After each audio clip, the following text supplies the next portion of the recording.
वसुधैव कुटुंबकम, ही वसुधा हीच आपलं कुटुंब आहे असं शास्त्राने सांगितलंय. एवढं मोठं कुटुंब आहे आपलं. आणि जेव्हा या वसुंधरेचा तुम्ही कुटुंब म्हणून विचार करता तेव्हा येतं ते प्रेम प्रत्येकाप्रती. आणि या विश्व मनाशी तुम्ही केव्हा एकरूप होता? जेव्हा तुम्ही हा विचार करता. जेव्हा तुम्ही स्वतःचा केवळ सीमित विचार करता तेव्हा त्याची व्याप्ती ही न राहता ते संकुचित होत जातं. आणि संकुचित मन हे दोष निर्माण करतं.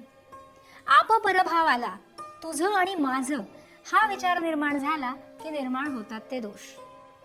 जन्मापासून मृत्यूपर्यंत किंवा जन्मानुजन्माचा जो प्रवास आहे तो इथपर्यंतच पोहोचण्यासाठी आहे की हे सगळंच माझं आहे आणि मी सगळ्यांचं आहे, हाच विचार करायला आपलं शास्त्र आपल्याला सांगतं.